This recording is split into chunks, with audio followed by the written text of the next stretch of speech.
Narito ang mga ilang mahalagang balita ngayong SONA 2025. Risa Ontiveros, hiwalay na.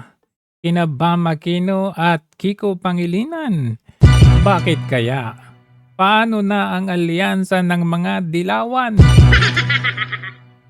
Kung Pulong nag-walk out sa House Speakership voting, may prinsipyo kasi hindi uto-uto sa admin. Kasama niya sila Kong Omar, Kong Harold Duterte, at Kong Ungab. Martin Romualdez, Speaker na naman. At si Sandro Marcos, Majority Leader. Tanong ng bayan, magkano kaya ang bayaran? At sila lang ang naiboto. Wala na bang iba? Sana all na lang. Sana all. Isko Moreno, dumalo sa SONA. Hiling ng bayan, sana hindi maimpluwensyahan ng admin. Kagaya ng nangyari kay Hani Lacuna. Senator Bato, Senator Aimee, Senator Bongo, Senator Robin Padilla, hindi dadalo sa SONA 2025. 19 ang bumoto kay Cheese Escudero at 5 lang ang bumoto kay Tito Soto. Isa sa mga bumoto kay Tito Soto ay si Migs Zubiri.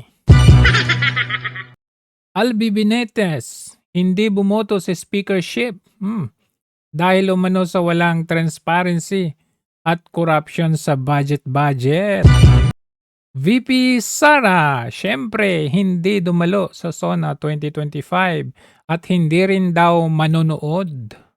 Larry Gadon, galit na galit dito sa SONA 2025 dahil daw doon sa decision ng Supreme Court na idineklarang unconstitutional yung impeachment. Galit na galit dahil siya nga daw ay na-disbar. Buti nga sa'yo. Nagrally ang mga rebeldeng grupo. Ay, sorry, hindi pala rebelde. Militante. Parehas lang din naman, di ba? Nagrally ang mga militanteng grupo sa Commonwealth Avenue laban kay Marcos Jr. at sinunog ang effigy nito. Mga supporters ni Marcos Jr. sa Commonwealth, mas konti kaysa sa nagrally ng mga militanteng grupo. Joel Villanueva, Senate Majority Floor Leader. Jingoy Estrada, ang Senate President Pro Tempore. Ang dami! 23,277 na kapulisan at mga security personnel ang idineploy sa SONA. Wow, dami Tinanggal na ang red carpet sa mga arrivals ng mga dadalo sa SONA dyan sa may batasang pambansa.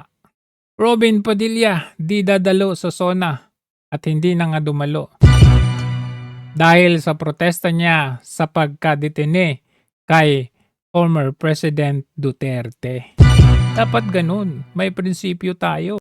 Aimee Marcos din ay hindi dumalo dahil sabi niya may ayuda. Nadadaluhan sa isang lugar. Yorme Isko, nakitang magkatabi sila ni Kong Chua. Nagkamayan pa nga sila Okay na kayo? Migs Zubiri, tinawag niya na unggoy sa gubat ang mga hindi susunod sa decision ng SC. Unggoy. Gloria Arroyo, dumalo sa SONA.